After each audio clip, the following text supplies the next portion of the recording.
Welcome to Open Range. I'm your host, Gary Emineth. Today we're going to be talking to Casey Cashman. Casey was on this spring. We did a couple shows dealing with the whole idea of what to do in the garden in the spring and planting, but now it's fall. There's a lot of things that we need to be done as far as getting ready for winter. And so North Dakota's unique climate, as we all know, is a zone 3, maybe a 4 if we're lucky, but probably more like a 2. But anyway, we're going to talk to Casey about that. So Casey, welcome to Open Range. Thanks for having me, Gary. Glad to be back. So before we get started, I want to get some background on you, but you had a big milestone this week, and tell us about that. It was nifty. I turned 50. 50. And we went to Nashville. Had about 27 of us. So on the 27th, when I turned 50, I had some celebrants. And boy, Nashville's fun. Nashville's a lot of fun. Did a fun boat ride, did some fun dinners. Of course, Broadway. It's great. So what'd you call your bash? You had some kind of... Cash's Bash and Nash. That is pretty clever. Yeah. So is that why you chose Nashville, or did you, or just like because you could have done New Orleans? A lot of people do Vegas. Or... We did that. So we did research. My wife and I went to New Orleans, and we went to Vegas and Nashville last year, thinking where to go. It was easy to choose Nashville. There's so much good food. There's music in every bar. Yeah. There's music everywhere. And it's clean, it's safe, and we had old. We didn't have too many young. The kids didn't make the trip. You bring your kids to Nashville, you're going to be suffering a little. Yeah. It's good. It's a good adult playground. Yeah, that's fabulous. Yeah, Nashville, it's kind of funny that I spend a lot of time there on and off, and I've interviewed Greg Nelson, who's a North Dakota guy who's done a lot of Christian music, and he's been in Nashville, had quite a career. Think we're going to try to have him back again, but he's had some health issues a little bit. But fabulous guy. Now I've wanted to go meet with him in Nashville, but we'll see when. It's a great city. It's a fun city. We had a blast. I highly recommend it. Yeah, fabulous. Yeah, my mother-in-law, who's passed away about 5-6 years ago, when she turned 50, I remember I bought her a big billboard. She was the state dairy princess, nice. When she was young. And I bought a big billboard in Wilton. I put that picture of her as state dairy princess. I said, this lady was nifty, but now she's 50. And, and then you kept it up for an extra month, and she got me back when I turned. Yeah, I bet she loved that. Yeah, I had a sister that made some posters. We did a big barbecue joint, and she had posters of me dressed like a cowboy and for some other events and things. And yeah, it's a lot of fun. But the music is so amazing. Yeah, I mean, the talent, you can go into any little corner barbecue joint. You don't have to go on to... You can just be anywhere, and they have these great musicians everywhere just trying to be discovered, right? Right. And it's eclectic. You could have a guy in a piano, rock and roll, of course, a lot of country, but it's incredible. The talent there is unbelievable. Yeah, it's a great city. So we're going to talk about gardening, but I want you to tell our viewers a little bit about it. For those that didn't see you when we did a couple shows this spring, tell us about Cashman Nursery and your family. Give us a little history on that. Right, yep. So Cashman Nursery is... where I work, and I work for my dad, Dan the Tree Man, and he built the building there in '75. He started selling plants and trees, I guess, probably about 62, 63, and he'd go on the road. He kind of put himself through college, University of Minnesota, selling trees in the spring, and he's been going at it a long time. He's 80 years old, and, someday he's going to retire, I think. But, we had a great year. We have big greenhouses. We have lots of trees and shrubs, Cashman Nursery in Bismarck, and perennials, and we're still planting like crazy. It's a great time of year to plant. So, that's one big thing you want to do is planting. The two best times are spring and fall. And we've had a great fall here. We've had some nice rains. And we had a little Indian summer where it warmed up. Looks like it's going to be cooling off next week. But a person could still plant in October and water them in really good. I think the key planting in the fall is watering late. So you get the new tree in the ground or plant, you give it a big wide hole, and you just keep watering it. You water in November, you water in December, and that's an insulator. And so you just put that plant to bed in a nice, wet, icy blanket. And so that's what you do. Really? So I had SES put a big row of little trees in, a little aspen, 2 years, a year and a half ago. So Gophers got about 50 of them, so then I replanted them, and now I got to replant a few more. Yep. Can I put like a little tree that's grown this high that was like a stick, you know, it looked like a piece of grass when it's in the ground? I go like, these are not going to grow. They did, and now some of these aspen are, you know, 3 foot tall, but I have some of the gophers ate about a half a dozen. Can I still transplant like a, you know, a 3 foot tree that's this fall? You could. It's like tougher when it's out farther away from your house because you need to water it. So as long as you can get back over there and water a couple times, maybe we'll have some more rain. You know, it's usually kind of a dry time of year. At least you want it to be if you're harvesting. So, but you know, so as long as you could get back and water, and even to go back in November and give them a shot of water. But I'd say the number one thing would be to try to do some kind of protection, whether you're going to put some kind of repellent down so that the critters don't come back, or if you get little plastic tree guards and cover your little trees. That's the nice thing to do, because if we don't get the snow and they're hungry, you know, they're going to chew them up. Or we get, you know, just the right amount of snow and they get above that tree line and have the mice and the rabbits chew them. That's the worst thing. I mean, that seems like that's how you lose. Sorry. No, go ahead. But yeah, because of the critters. That's the point about wanting to put some protecting around sleeves around them, not wreck the bark and destroy it that way. Yep. Now, I had been told by, I don't want to say who, but they should have known, but they said don't water the trees after the end of September so they don't go dormant. That you want them to go dormant. Talk to me about what, because you just said something different than what I heard. So talk to me about what that means. Well, maybe she was referring to, I already kind of gave part of it away, to the small little trees that are planted. Yes. So is there, I mean, there's difference or not? So there's a variation, yeah. So basically, you want to give tough love. So let's say Labor Day, you know, for a couple, 2-3 weeks in September, if you can give newer, fast-growing trees some tough love and not water, then all that new growth that may come off of a branch can harden off. And so it's soft and you have new growth, whether it's the shrubs or trees.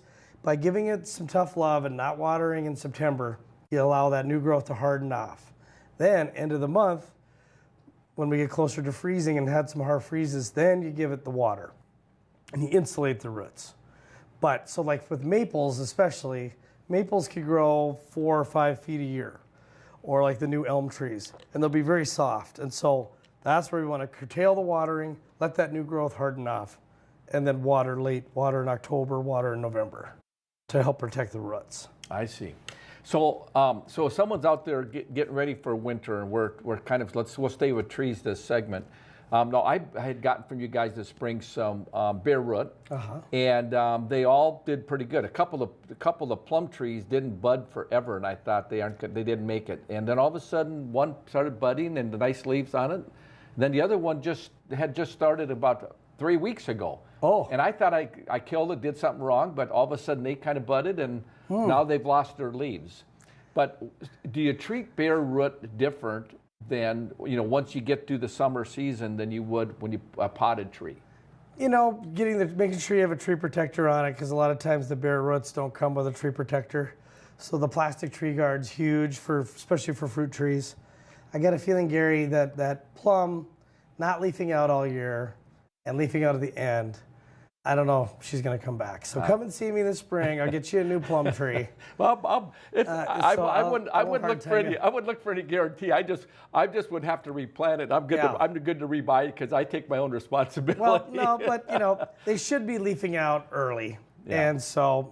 And you know, whether we fertilize, and I'd say sometimes a bare root tree just doesn't take. Yeah. But the best time to fertilize a tree is the end of May, beginning of June.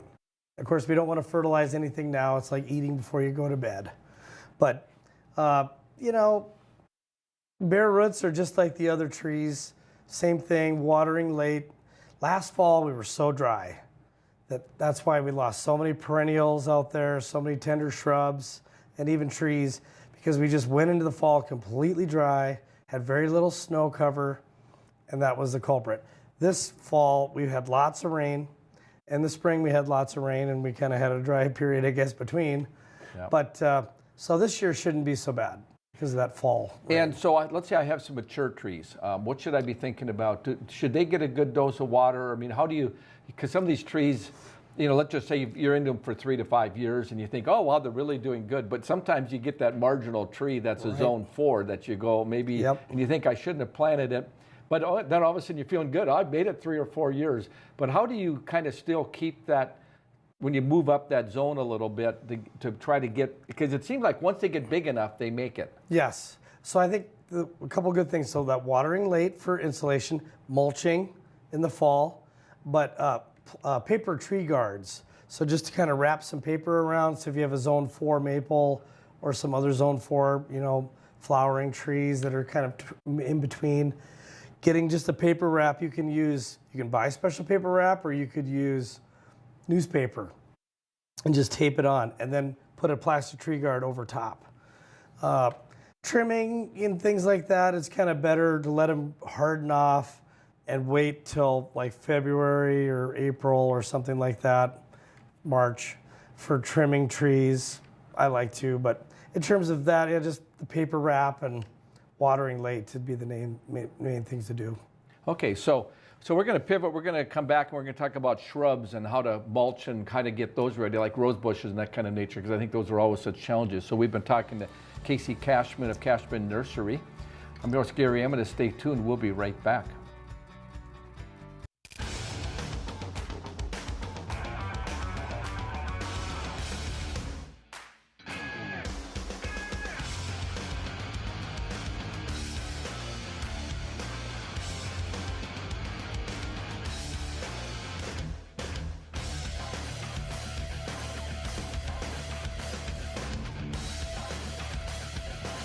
Stop out to our facility, Highway 22 South. Let us build a truck for you. Hello and welcome to the MHA Interpretive Center. It's the perfect stop along the Lewis and Clark Trail and the cultural hub of the Mandan, Hidatsa, and Arikara Nation. Nestled along the shores of Lake Sagagawea in Newtown, North Dakota, 1 mile west of the Four Bears Casino. You can enjoy amphitheater performances, art exhibitions, and educational workshops utilizing our Living Cultural Center. Enjoy some coffee, browse our gift shop, and learn about the original people of this land. Learn more at mhanation.com/interpretive center. Welcome to Arrowhead Cleaners. Newly renovated, modernized, and ready to make your cleaning needs hassle-free. From commercial and residential wash and fold laundry services to the latest in professional dry cleaning techniques, we are dedicated to your unique needs, offering alterations, fabrications, and even custom hat making. So whether you're a busy professional, a family on the go, or even a rodeo champion, Arrowhead Cleaners is here to take your things from messed up to dressed up. Now celebrating our 64th year in Arrowhead Plaza. Home on the Range offers a nurturing place for teens who may have just come from an unsafe or traumatic environment. Here, they receive therapy and education services centered around animals, and the surrounding nature provides opportunities for work, fun, and healing. Life skills learned at Home on the Range are carried with residents when they return to the community with new talents and a greater appreciation for themselves and others. Are you dealing with arthritis, nerve and back pain, dry skin, or superficial wounds, but found no relief? Give Stewart's Natural Health a try. For over 4 decades, Stewart's Natural Health has been helping people and animals with herbal and natural oil lotions, ointments, and creams with a mission to help you relieve pain and feel your best using the power of nature. Discover the safe, drug-free solution to your pain, guaranteed or your money back. Visit stewartsnatural.health today. West River Equipment of Mandan is here to help you maintain peak productivity in your operation. As an authorized dealer for many high-quality equipment lines, we have the new and used equipment it takes to make your farming, ranching, or construction operation profitable and efficient. West River Equipment also has the parts on hand and the experienced technicians in our shop to get your equipment back in action fast. Find what you need at West River Equipment on Old Red Trail in Mandan.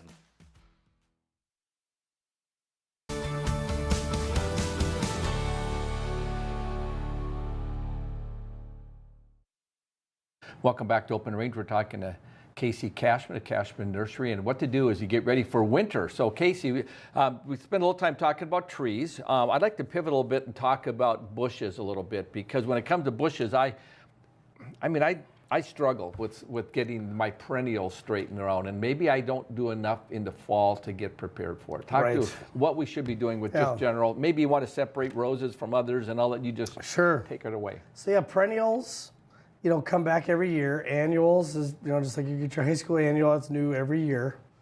So perennials, for the most part, are just soft, just leaves and things, whether you have daylilies or bee balm, but they're not woody.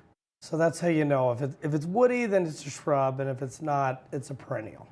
And so a lot of people want to cut them all the way down like a hosta or something, and I'd say that's fine if it's something you've had for 3 years or 5 years and it's a little older. I do like to leave most tender perennials up a little bit. Like I'll cut my iris because they're tough, but like a garden phlox that could be a zone 4, I do like to leave standing and help it collect snow to get through the winter. I'll do some extra mulching and late watering, but we'll go through and with different customers and things, we'll clean a lot of them up. And I look at my own yard, and I do, for the most part, cut everything down because it's established. Leaving there just a few things, whether it's some bee balm, echinacea can be a tricky one. You think echinacea is coneflower. It's native on the prairie. It's on the open range. And you think that'd be a good one, but I like it. They don't make it through every winter, and it's like, my gosh, how are they making it out on the prairie and they're not making it in my yard where I water them all the time? So echinacea is one that I like to leave, and just so it maybe helps collect snow. So you go through the perennials. To be safe on a new one, you leave them. But if they're ugly, and this, like a Russian sage is beautiful, is blooming, but then that can look kind of rough, and that's a tough plant, so I'd cut them. Your grasses, your ornamental grasses, now they have their flowers. They have the big panicle with all their seeds and things, and they're flowing in the wind. So we want to leave those. A lot of people will cut their grasses in the fall, and I'll say, oh boy, that was what we've been waiting for. And so you just cut off your flower of your grass. But sometimes the grass can look rough and going into the fall. So I just say, if it looks good, leave it. If it doesn't, then you can just cut her down, and it's nice and clean. That's funny you say that about ornamental grass, because I don't cut it because you don't get it till the very end. Yes. And then cut it down, you lose the beauty of the snow and the winter and the tassels and our nice one. But then you'll forget, you get busy in the spring. Yeah. And so Easter, so just nice to just like, okay, Easter rolls around, I'm going to cut my grasses down.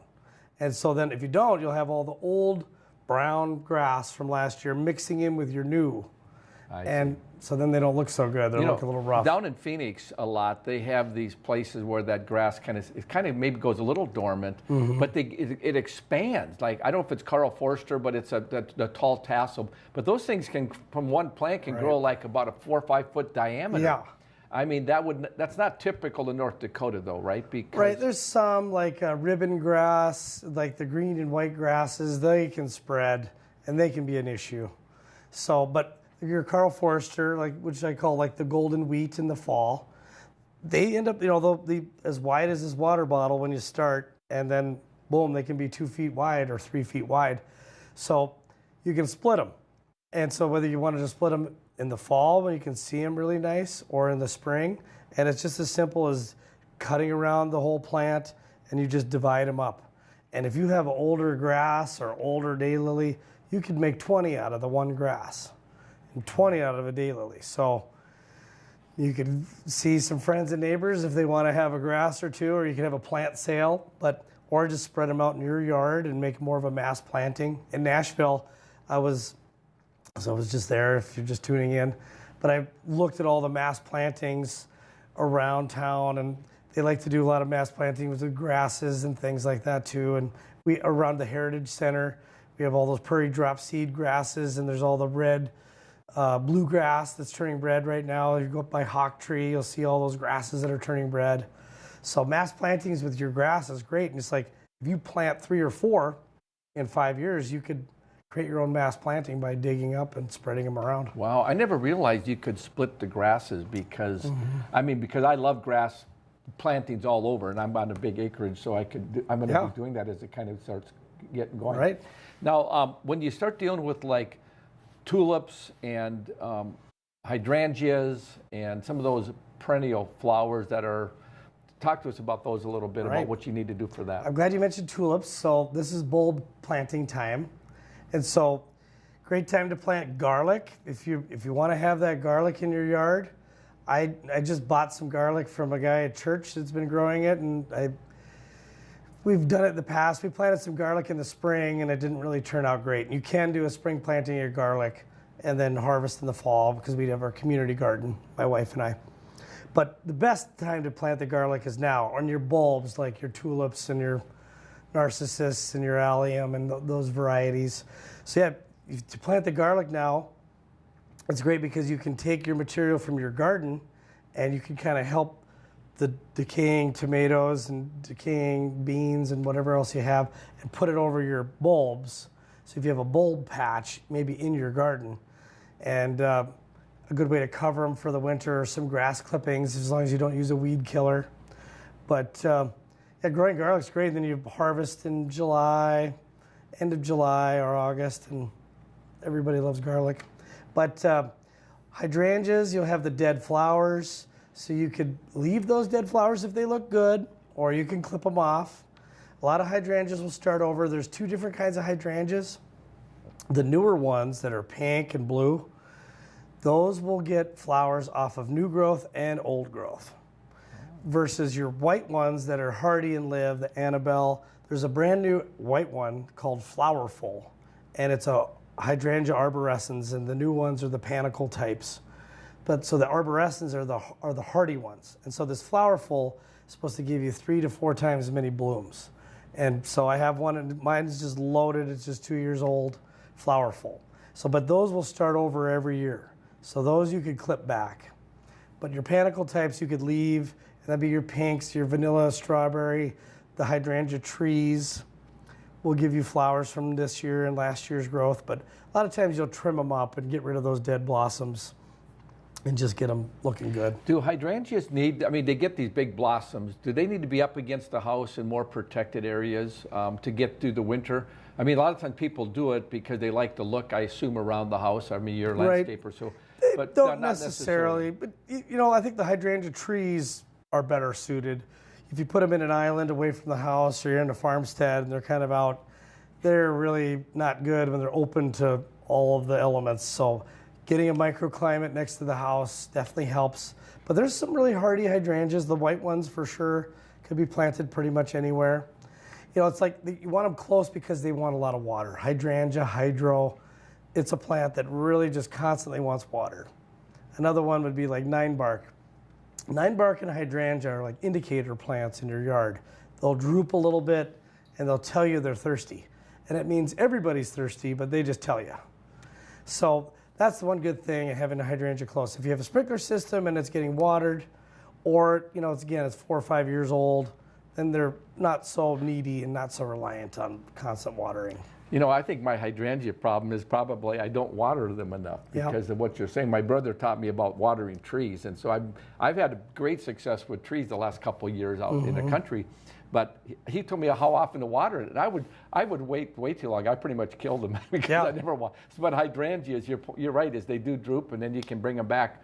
But that's the point is you can't keep doing that. Eventually, it's going to take its toll. You go to Seattle, you go down south, the hydrangeas are just, they get all that rain. They love the rain in Iowa and all that. And like trees want 1 inch of water a week, even though they say they're drought tolerant and everything. So we go long periods where we don't have water. So, and hydrangeas really kind of want to be watered 2-3 times a week too, if it's hot. So talk to me a little bit about mulching around and how much cover do you put on those perennials when you're trying to save them? So, you can actually do too much or too little. So give me a sense of it. Yes. And I think in the next time we come back, we're going to talk about roses a little differently, obviously. Yeah. And but let's talk just a little bit about how much cover would be appropriate. Right. So you put down 4 inches of mulch in the spring, and then you'll have about 1.5 inches in the fall. And so it just deteriorates and blows away. But so 3 inches of mulch, 3 to 4 inches of mulch, like to protect perennials. It's really nice to get some cedar mulch down for your perennial beds. A lot of people have rock, landscape rock, And so I like to kind of clear that rock back, and I'll put a tuft of mulch in and around my plants.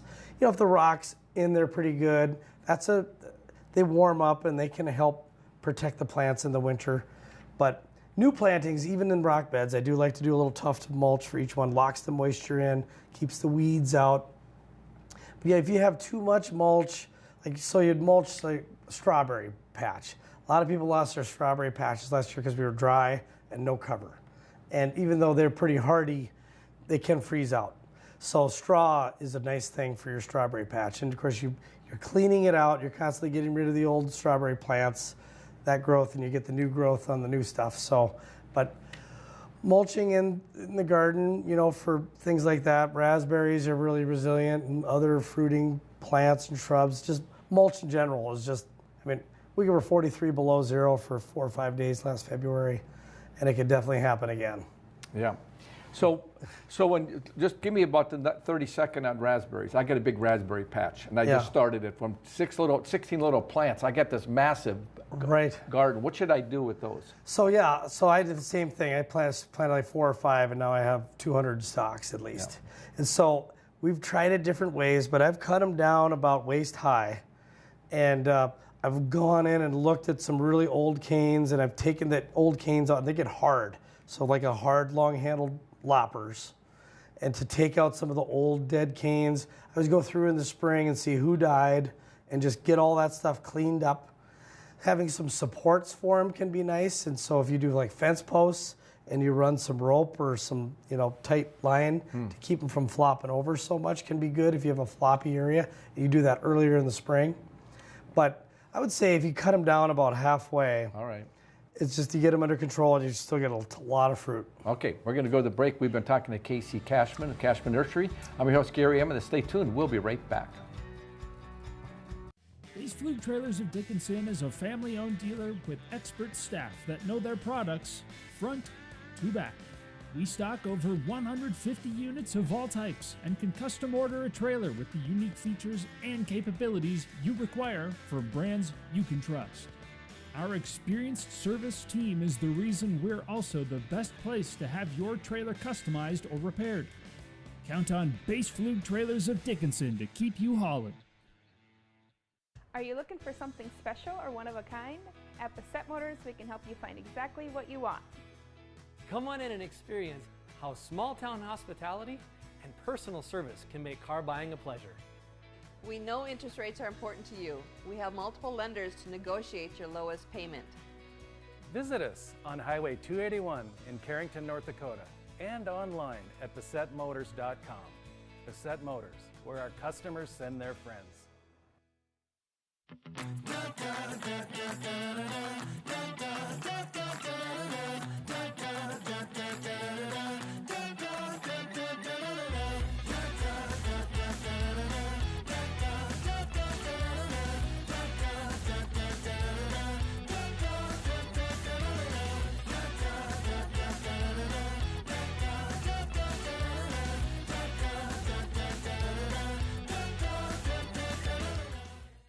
Yeah, U.S. Cattlemen is a member organization that each member has a vote in anything we do with policy.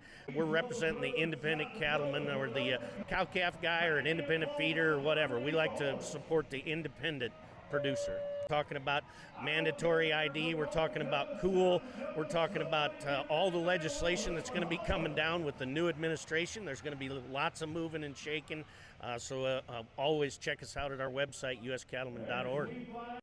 I'm $27,000 in credit card debt. Okay. You have to radically do something different, because if you keep doing what you've been doing, you're going to keep getting what you've been getting. Now's not the time to be doing math. The time to be doing math was when we didn't go into $200,000 of debt. If you are freaked out and you're stuck in these debt payments and you think it has to be a part of your life, it doesn't.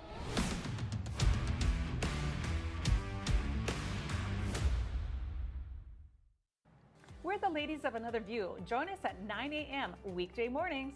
We'll discuss issues you care about from local and national perspectives. You'll hear unique stories from fellow North Dakotans, plus topics in the national spotlight. Start your day off right with Ladies of Another View. weekdays at 9 a.m. on Beck TV and online at beck.news.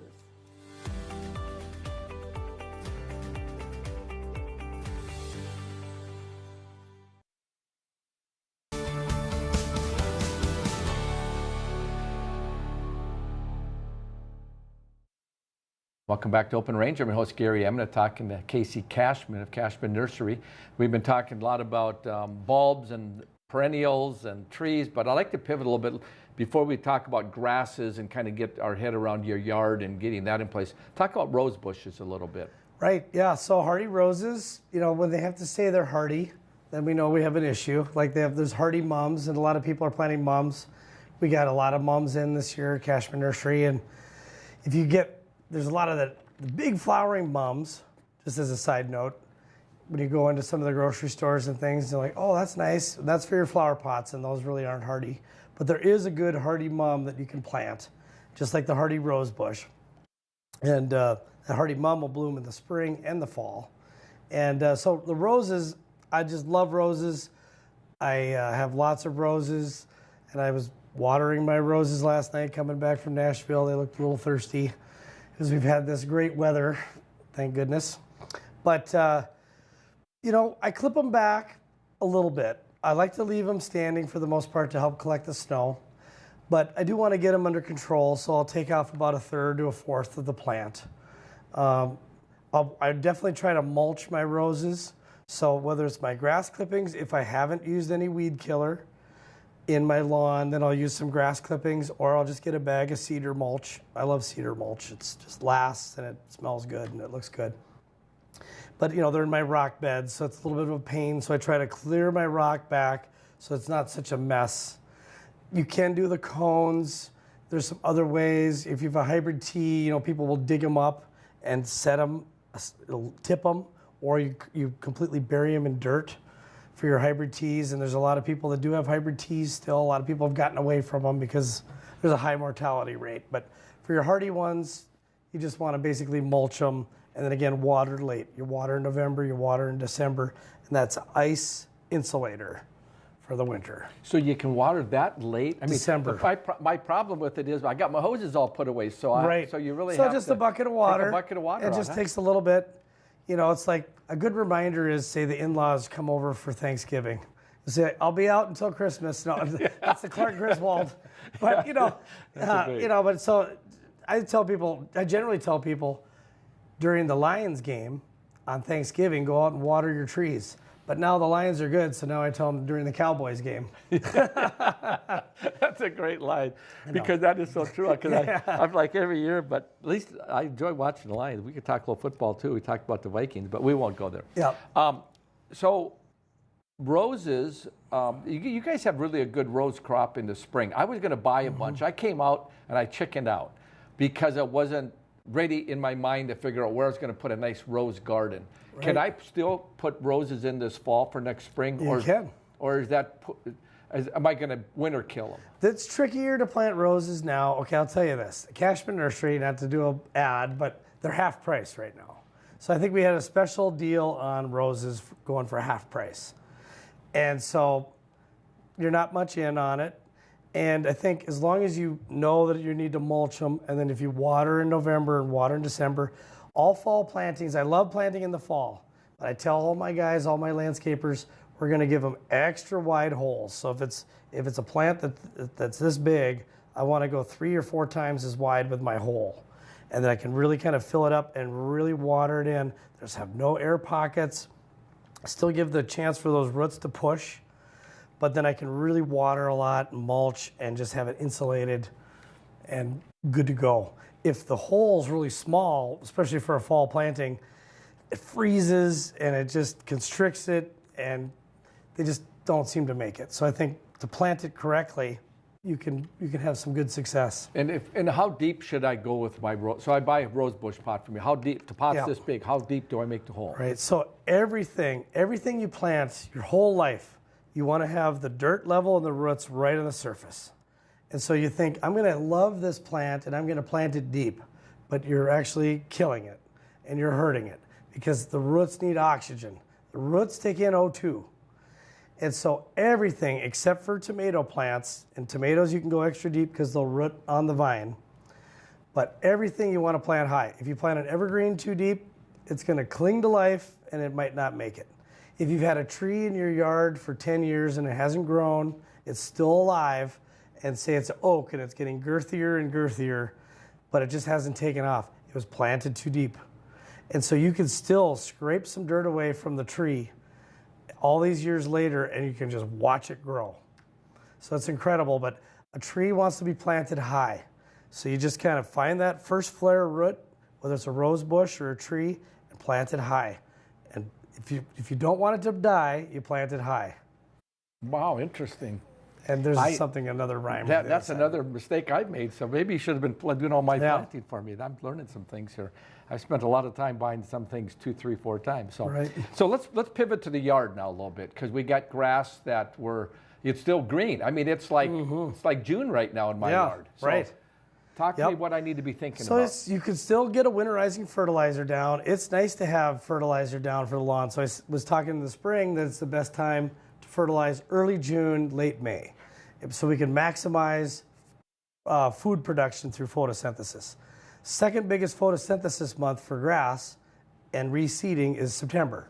So now we're at the end of the month. So if you were to do a winterizing blend of fertilizer, kind of a maybe less nitrogen, you could read, some books want to do just straight nitrogen, but I like to have the mix, even like a 10-10-10, where you get that potassium and you get the phosphorus. The potassium isn't so, or the phosphorus, the middle number, isn't so critical for lawn, and it never really leaves the yard, so that can build up over time. But your potash, that third number, is good for root production.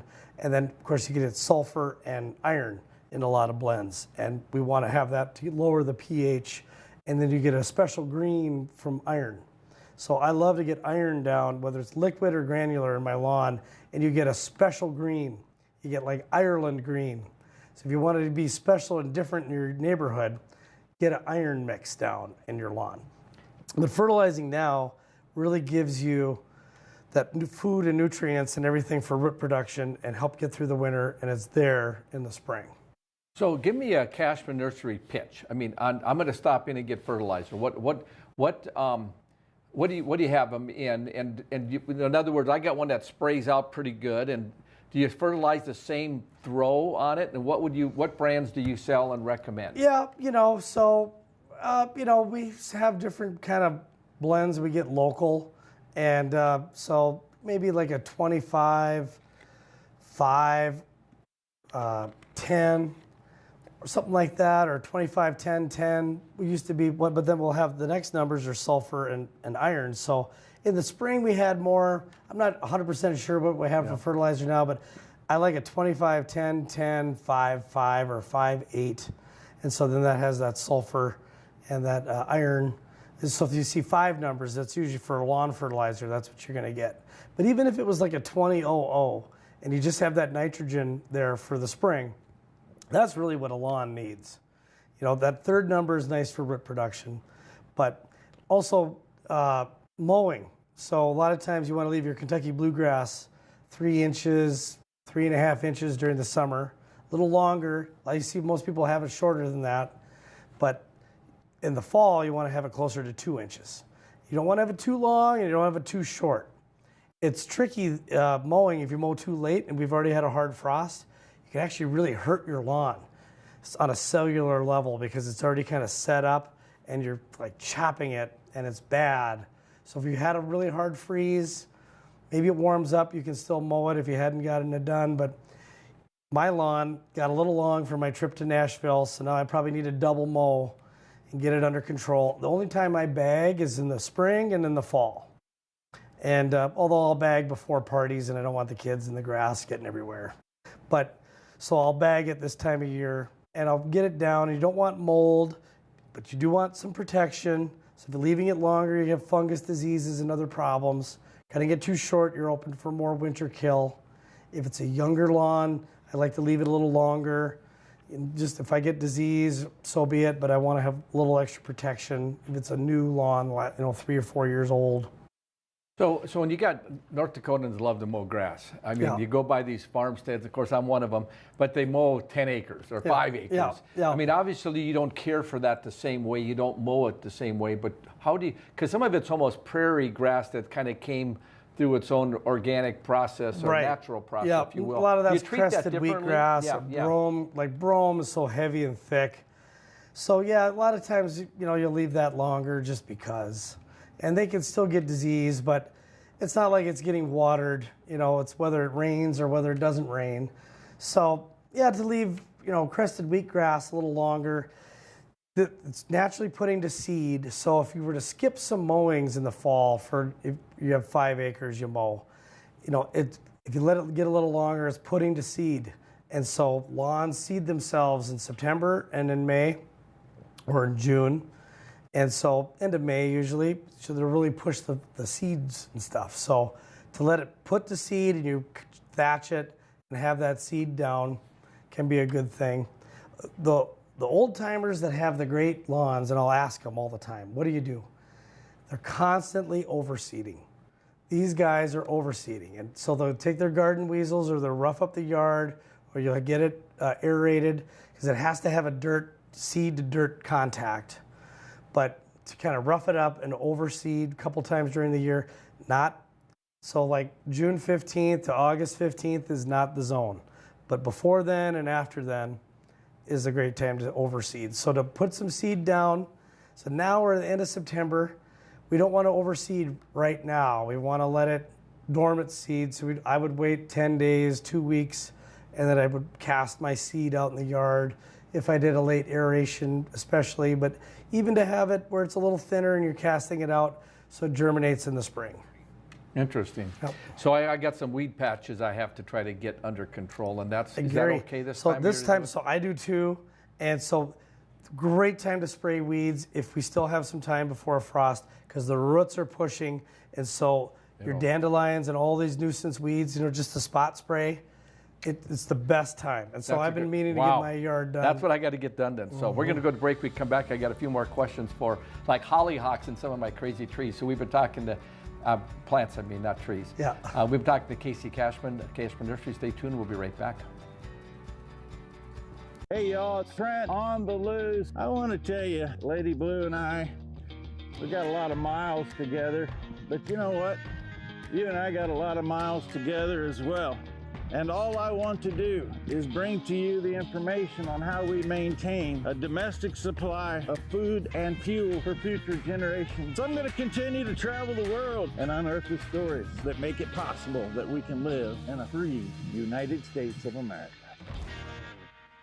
Welcome to Arrowhead Cleaners. Newly renovated, modernized, and ready to make your cleaning needs hassle-free. From commercial and residential wash and fold laundry services to the latest in professional dry cleaning techniques, we are dedicated to your unique needs, offering alterations, fabrications, and even custom hat making. So whether you're a busy professional, a family on the go, or even a rodeo champion, Arrowhead Cleaners is here to take your things from messed up to dressed up.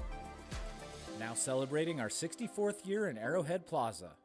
Are you dealing with arthritis, nerve and back pain, dry skin, or superficial wounds, but found no relief? Give Stewart's Natural Health a try. For over 4 decades, Stewart's Natural Health has been helping people and animals with herbal and natural oil lotions, ointments, and creams with a mission to help you relieve pain and feel your best using the power of nature. Discover the safe, drug-free solution to your pain, guaranteed or your money back. Visit stewartsnatural.health today. West River Equipment of Mandan is here to help you maintain peak productivity in your operation. As an authorized dealer for many high-quality equipment lines, we have the new and used equipment it takes to make your farming, ranching, or construction operation profitable and efficient. West River Equipment also has the parts on hand and the experienced technicians in our shop to get your equipment back in action fast. Find what you need at West River Equipment on Old Red Trail in Mandan. At Shops Crossroads, we make 8 gallons of homemade ranch dressing every day. So you can smother your dinner salad with it, dip those crispy golden French fries in it, and dunk your breaded chicken strips. You can even cover your... Wait, no. You can't put ranch on steak. Or can you? Shots Crossroads. Don't forget the ranch. Since 1980, Circle Sanitation has been providing exceptional waste hauling services to every customer, big or small. Whether you just need reliable weekly pickup, roll-off containers for major projects at home or the construction site, or your needs are somewhere in between, Circle Sanitation has you covered. We're a locally owned family business and currently seeking dependable men and women to add to our team. Wages are competitive and benefits comprehensive. Call us today or visit circlesanitation.com.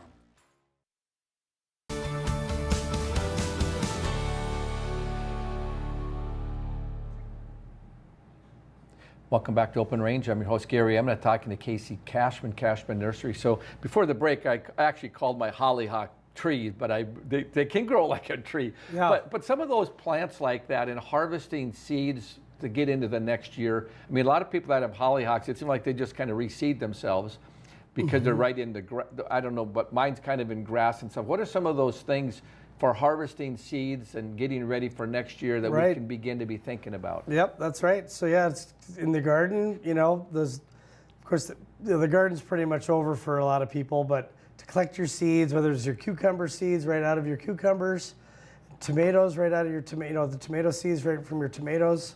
My wife will save tomato seeds, and what did we do? I replanted, so I had some old potatoes that we hadn't eaten and they were still kind of sprouting. So I replanted those this spring, and they didn't come around. I thought, oh, I shouldn't have done that. I should have taken it all from my seed potatoes. But the whole patch was full, so they must have come around. I still have to dig some potatoes. I've dug some potatoes. But yeah, collecting seeds on things, whether it's your hollyhocks or different perennials. My wife, so we have a beautiful patch of zinnias. I'm pretty sure she keeps the zinnias. My wife's Russian, Ukrainian, and I tell you, the farmland where she's from, I've been to their gardens, and where her babushka, that's grandma. There's babushka as a hat, and babushka's grandma. You don't want to call grandma a hat, so they're close. Babushka, hat, babushka, grandma. But yeah, my mother-in-law's Ukrainian, father-in-law's Russian. So it's a daily battle. No, just kidding. No, but talk about, I mean, I lived in the Red River Valley. I went to Moorhead and NDSU. I planted in that land in Ukraine where they're fighting over right now it's like the Red River Valley. It's the best soil. And so to see their gardens grow, and I don't know why I'm sort of, just because she's old school, and they'd take their seeds. It's like my in-laws have over 100 tomato plants, and I mean, maybe even 200. But I tell you, he grows everything. He has Honeycrisp apples, and that's out of the University of Minnesota, my father-in-law. They have cherries. I mean, cherries the size of goat's ears. They're lined up with Winnipeg latitudinally, and they can grow way more than us. It's much more mild where they're at in the winter. We're the Siberia of America. She's like, oh, great, you took me to Siberia. But yeah, they'll keep a lot of their stuff and their seeds from year to year. You know, I never really thought about like taking tomato seeds, because now I had way too many tomato plants this year, and I got lots of tomatoes laying on the ground, and I could have really, what you're saying is you could harvest those. Oh yeah. Easy enough. You know, and it's like, so this time of year, if you have a lot of green tomatoes, you just give them the tough love. So we've had some rain, but now we've had some heat. So you want to lay off the watering and let your green tomatoes. But, you know, what we'll do is we'll pick our, you know, and you probably do too, you pick all your green tomatoes and you just put them in a cardboard box and just let them, they'll ripen off the vine. And so we'll do that quite a bit. But to give your plants some tough love, and that'll help them ripen. And I mean, it's over, so if the fruit's formed, but that'll help them ripen. What, as far as fruit ripening, whether it's like my vines took a hit. So my squash, I had honeydew, cantaloupe, watermelon. There still looked like there's still some life left on the vine, so I've been throwing water at them. Yeah. Well, some of that ripened. I mean, I know watermelon doesn't really ripen once it's picked, does it? I mean, there's certain fruit that ripen in the garden even into the fall. Yeah, I think you're right. Yeah, I think, but you know, I think the watermelon as it sits, I think it does ripen more and gets sweeter. But I'm not 100% sure on that one. Okay, I'm putting. That's good. We can't know everything. Right? Yeah, exactly. I'm asking you, a produce guy here, you did work for the grocery. But like the squash, I was debating the same thing. As we still got some of the butternut squash or some of the other squashes. I'm like, am I picking these? It looks like it's dying. It looks like it's kind of dead, and I'm leaving them. Because every time I do whatever my wife, I do the wrong thing. Yeah. Sometimes the garden brings a couple together, and sometimes you need counseling. That's your business, so you're a tough one. But then have a wife that knows quite a bit. That puts some pressure on you. She looks at me sideways like I have my potato patch, and she didn't like the way because I grid it out, and I get it all gridded, and I'm really kind of precise on my plantings, and she's just throw it in there, and but they have huge gardens and they just got to get her done, Well, that's interesting. So let's talk about in the last 5-6 minutes here, what should I be doing, getting ready for next spring? What do you guys do? What planning? I did a bunch of buying of wild seed on the internet last year on Facebook and stuff. Never do that again. What a train wreck. Yeah. We won't get lost in my weed problem, but the idea of buying and preparing and what you guys offer so viewers know what to be thinking about as they plan for next spring. Right. So there's some things that are hard to get. And so if you do want kind of some specialty plants or specialty evergreens, it is good to contact, a local nursery, whether it's us or if you're farther out in North Dakota, your local guy, and just say, hey, I've always wanted this weeping spruce, or I've wanted a topiary plant, whether it's, the dwarf Korean lilacs or different kinds of evergreens. So it's good if you put that order in now and not just wait till the spring. Like we've ordered, I just had deadlines for a lot of nurseries. We order most of our nursery stock end of June or in July for the following year. So, but if you wanted, say, a semi-dwarf apple tree that we may not regularly carry, I just was talking to an apiary guy flying back from Nashville, and he's like, oh, you need more pollinator plants. And so I'm going to go to the girls and really make sure we have a better selection of pollinator plants, pollinator perennials in the spring. Explain what that means.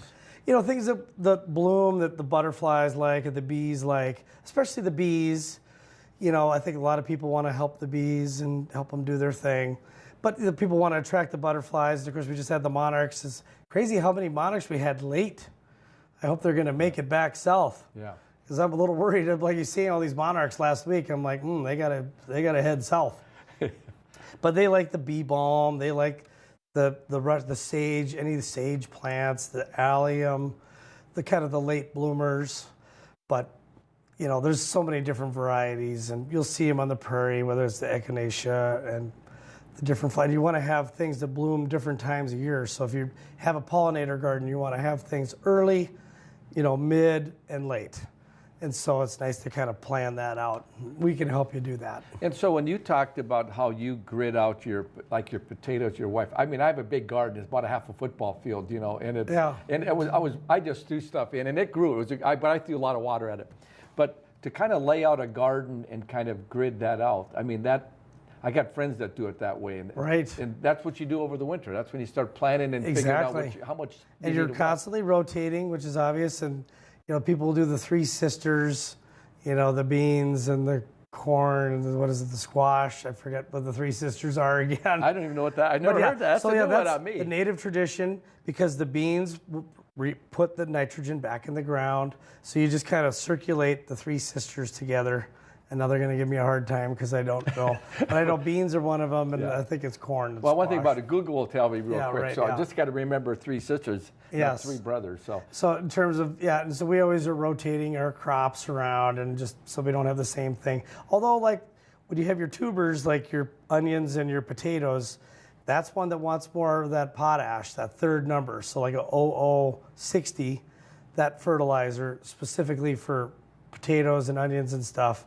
Grow in the ground, your garlic, and so you'll put like a garlic bulb dust and things like that down for your garlic and for your tubers. So that's what you want to have down in that specific part of the garden. And I didn't rotate. I've grown potatoes the same place for 2 years in a row, so maybe I'm due to change next year.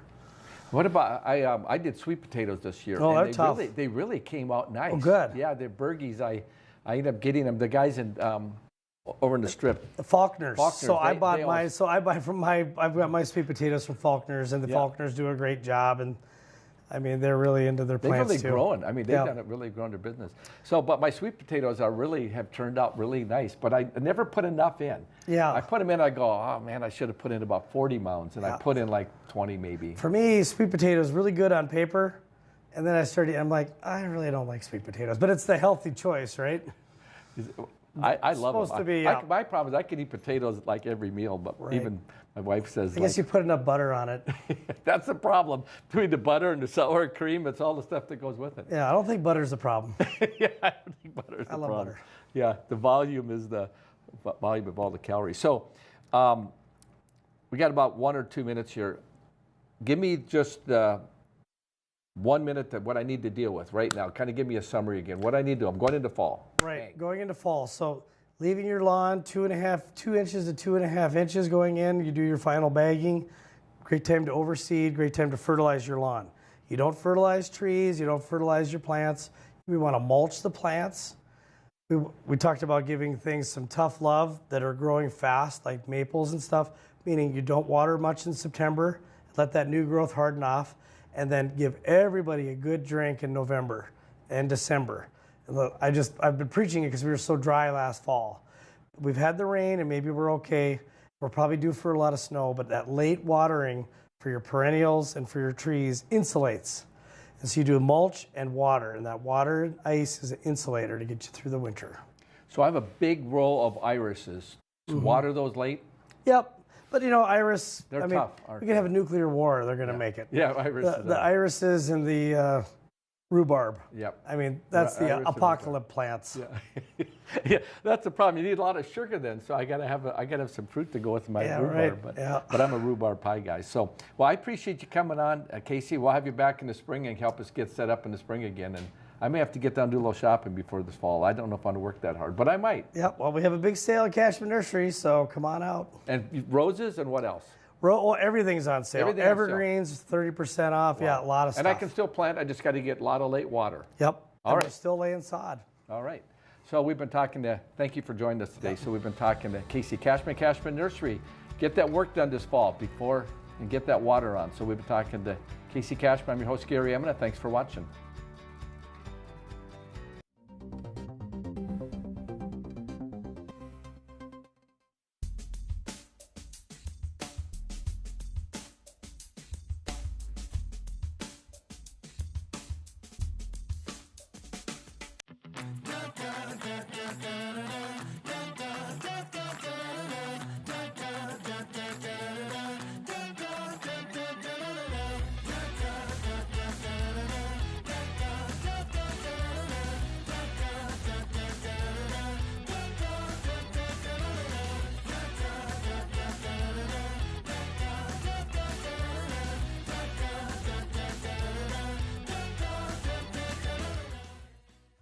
At the heart of every small town are the people that live there and the businesses that serve them. From sporting events to 4-H, Lions clubs to hospital foundations, Bassett Motors has worked for the past 23 years to make sure the heart of its area small towns continues to be the people. With over 15 employees, Bassett Motors prides itself on small town service with personal attention. Bassett Motors, where our customers send their friends. Hi, I'm Scott Hennon, host of the What's on Your Mind program on Beck TV now. From Baker, Montana to St. Cloud, Minnesota, and everywhere in between. We're looking forward to having a conversation with you about what matters most. We're talking to newsmakers from members of Congress to the state legislature, and most importantly, the good folks that make up the great state of North Dakota, South Dakota, Minnesota, Montana. Every single day, you get a chance to tell us what's on your mind. And now you can watch What's on Your Mind live on Beck TV. Tune in 10 a.m. live for What's on Your Mind.